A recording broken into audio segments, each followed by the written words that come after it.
Alhamdulillah, Alhamdulillahi Rabbil Alameen, wassalatu wassalamu ala Rasulihil Kareem, wa ala alihi wa sahbihi ajma'in. A'udhu billahi minash shaitanir rajeem, bismillahir rahmanir rahim.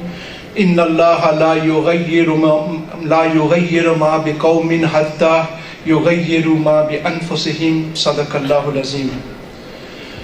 My very and dear respected elders and respected brothers and sisters, I was given an open-ended topic, so it was difficult to choose, what will I speak to the young people who are at this gathering. So I've decided to talk to you about two generations, the Q generation and the F generation. Anyone knows what the Q generation is? Q, the Quranic generation, and F generation, the failed generation. And rather than giving you examples from the Sahaba, I want to give you examples about the Muslims in the UK. One generation really established the Muslims here in the UK. However, another generation was the cause of our failures and the present day problems which we face. So I would like to start by explaining how our generations shaped. What shapes the clothes they wear? What clothes you are wearing? Why are you wearing those clothes? What has influenced you in your choice of clothes? By the way, my clothes today, I normally wear a suit and tie, and when I came, some of the your leadership, they harassed me, they pushed me into a corner, and then you have to wear this. Now proudly I'm standing before you wearing this, and I'm proud to be part of a movement which is working amongst the young generation. So the clothes you wear is influenced by something. The food you eat, the language you speak, the lifestyles, the behavior which you have, the priorities in life, they are all shaped by certain things. They are shaped by the dominant way of life in society. So your lifestyles are different from your father's, your grandparents'. Why? They were brought up in a different environment. You have been brought up in a different environment. So your clothes, your priorities, your lifestyles, your language will automatically be different because you are part and parcel of this society. So the beliefs in the society, the values, the aspirations, the social practices, all these influence a generation's behavior. Valentine's Day, our young people are involved in it. Christmas Day, they are influenced by it. Easter, Mother's Day, Father's Day, anniversaries, we are all affected by it because of the society in which we live. The dominant issues in society and the problem that particular generation faces, they are also shaped by this. The Cold War, the recession, the pollution, and all these other issues. So generations can be shaped by the society and the problems, or a generation can be shaped by design. And this is what I want to draw your attention to, that it's not too late to design a generation, and design that generation for what? UK Islamic Mission, the whole aim of our organization is to design a generation, and this generation we call the Q generation, the Quranic generation. And this generation is not shaped by the dominant culture and the dominant issues in society, but it is shaped by the values and the vision of the Quran Majid. Just as the first generation, the Sahaba, they were not shaped by the society in which they were living. If you look at that society, it's a very barbaric, very backward, very ill-cultured society. Sahaba grew up in that society. They were born in that society. They were affected by the practices and the shirky and immoral things which were going. But they decided that they are not going to be influenced by anything, but they will only be influenced by the Quran Majid, which was revealed to Prophet Muhammad sallallahu alaihi wasallam. And they began to shape their priorities, their lifestyles, their clothes, their food, everything according to the values in the Quran. So we call that generation. In fact, this is not my terminology. Sayyid Qutb writes a whole chapter on this, and he calls it the Quranic generation. So these were the Sahaba who were shaped by the Quran. Now let's come to the UK. I want to talk about the first generation here in the UK. And that generation I call the first generation, late 50s, early 60s. And that's my father's generation. My father is 30 years older than I am. And I'm proud to stand here and say another brother I recognized, Brother Tanzim Wasti, is here amongst us. He has been with the UK Islam Mission for 50 years. It is that generation which I am going to say a few words about. That generation rose to the challenge of settling us down here in the UK. When there was no halal food, when there was no mosque, when we did not know how to make sense of the society in which we are living, we did not know the language, nothing.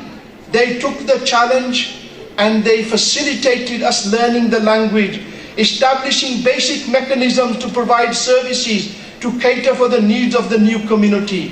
Halal food and basic mosques and madaris. And they were also in the 60s produced basic Islamic literature in English for the new growing generation. That was my generation. Guiding people in the everyday problems, how to pay their bills, how to find accommodation, accessing health and social services, encouraging us towards education, and so on and so forth. And they worked not for any particular group or sect, but they took the whole of the new Muslim community together. And as an example, at a time when there was no mobile phones, when there was no websites or internet, and nothing like that, they were able to bring over 10,000 people in the Royal Albert Hall. And that is the generation which worked so much for the unity of Muslims and to make Islam have a presence in this part of the world. They also worked with non-Muslims to address the problems we face from teddy boys, from skinheads, from the National Front, and so on. And this generation also started to do work of dawah. After this generation came not the second generation, which is mine, came a generation which I call the 1.5 generation.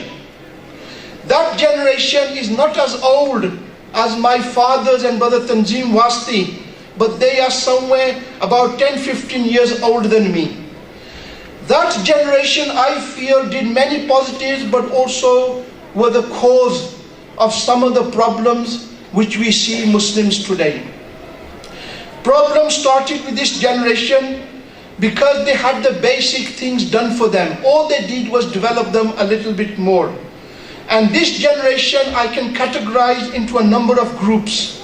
The first group, they continued on the lines of the first generation, working for the unity of the Muslims. By unity I don't mean only Pakistanis, Bengalis, Arabs, Pakistanis and others who are settling down here, pushing us towards education and knowledge from the Islamic sources and trying to take Islam forward. But there was a new group who had come to this country. They were very mature, but they brought with them their problems back from India and Pakistan, their sectarian issues. So they came here, settled down, and they started to invite scholars who were then the cause of creating problems. And we in the 60s did not know who Deobandis were, who Brelvis were, who Shias were, who Salafis were.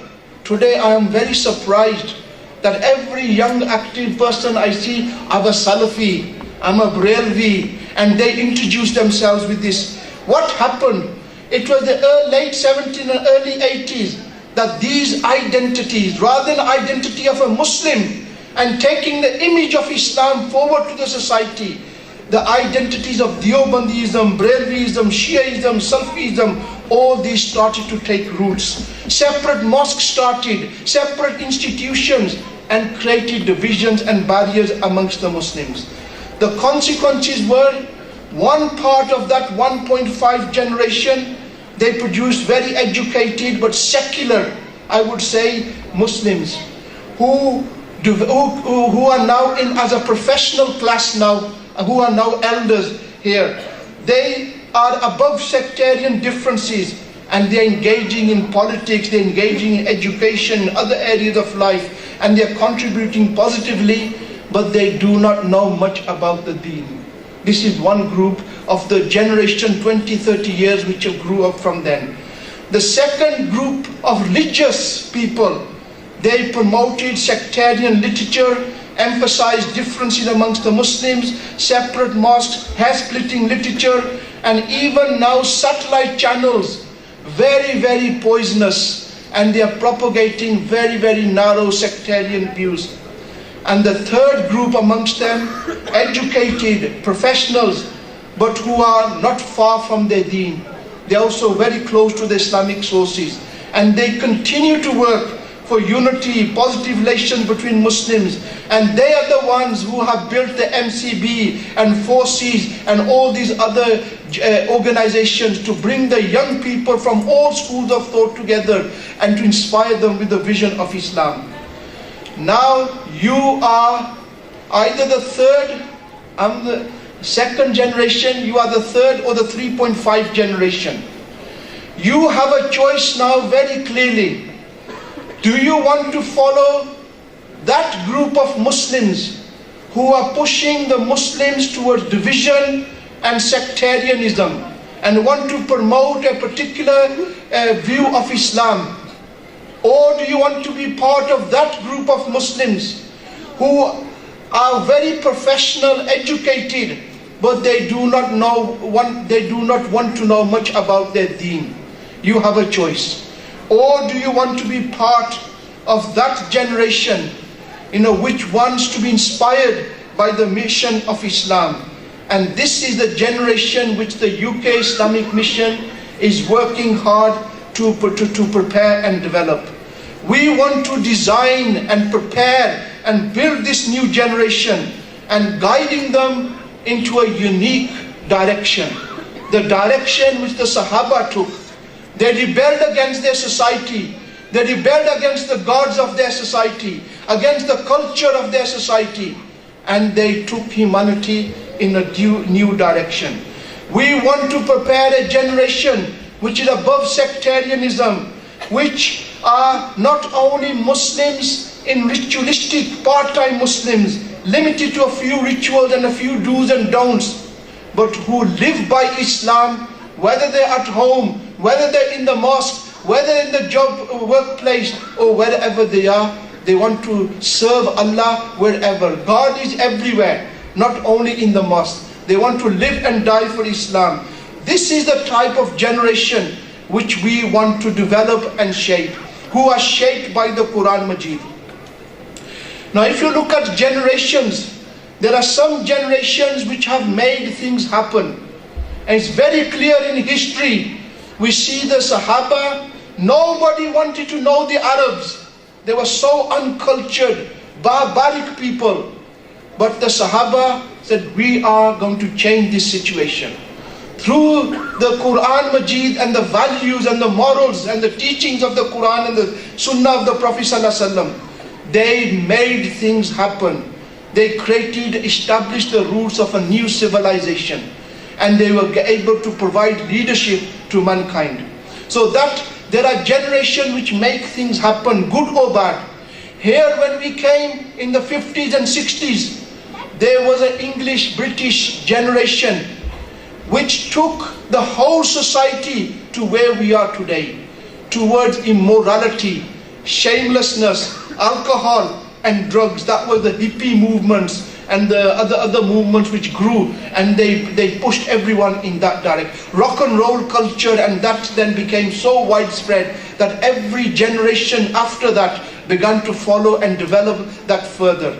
So there are generations who make things happen, good or bad. And there are generations that have watched things happen, but they do not know which way to go. Do you want to be that generation which will make things happen? Or do you want to watch what has happened and just make sense what's happening and where are we going? Or do you want to be a generation which are just wondering after things have happened, you woke up, what has happened? And wake from your sleep. What kind of generation do you want to be? The Quranic generation, they had a unique outlook on the world, which was neither secular and material, nor just religious and ritual, but deeply spiritual and deeply material. They had a unique approach to life. They had a unique identifying marks, and they had unique lifestyle and priorities. And if we look at the outlook and vision, they discovered the secret to peace and happiness. Nowadays, young people think they will get happiness if they sit alone at home on their internet and watching satellite channels or some other things. Technology can never ever bring you happiness. It's sitting together like this in a brotherly, sisterly way, talking to each other, caring for each other. This is the secret. And when there is no moral values, people cannot stick together. Because if one person is lying and cheating, nobody will want to sit with them. The whole community then tears away. It is only moral values which gel a whole community. So they discovered the deeper secrets to happiness and peace, a deeper understanding of human nature, a new meaning of life and death, which went beyond the boundaries of this life, that when we die, it's not the end of things. We will be questioned on the day of judgment. And a vision of a just and peaceful world, and a positive, constructive role for humanity. This is what this unique generation was. It was inspired by Islam, had a strong attachment with the Quran, and approached the Quran for all instructions and guidance and solutions to their problems. They did not turn to their parliaments. They did not turn to any other institution or to the culture of their society, but directly to the Quran for solutions. And they strived with their might and main to fight against jahali customs, jahali concepts, ignorance, and based on shirk and immorality, and jahali methods and practices. They had a unique approach to life, strong iman in Allah and Akhirah, a strong and deep love of the Prophet sallallahu alaihi wasallam, a strong conviction that the only way for them to create a better world was that they believed in the mission of the Quran Majid, a mission to go out and change your society and to change your world, and a strong sense of social responsibility. We cannot be selfish. We cannot sit in our homes and our neighbor is dying, neighbor is hungry, it's none of our business. No, they had a sense of social responsibility. Hazrat Umar radiallahu ta'ala anhu used to say, even if a dog dies during my khilafat, I will be questioned about it on the day of judgment. That was the sense of social responsibility they had. A strong adherence to the values and the principles of the Quran. A unique identifying marks. They were not known by their clothes because their clothes were same as the Arabs. They were known by their character, by their taqwa, and by their striving for success, by their compassion, by their service for humanity, by their striving for peace, justice and social order, by their cleanliness and purity, by their knowledge advancement and wisdom, and by their social and material development. They were known as progressive people who are going to address our problems. This was the unique generation shaped by the Quran Majid.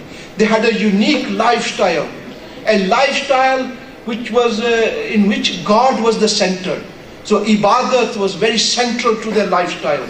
Piety, godliness, humbleness, cleanliness and purity, simplicity, discipline, purposefulness with a direction and balance. Imam Hassan al-Banna writes they were monks at night and they were mujahideen during the day.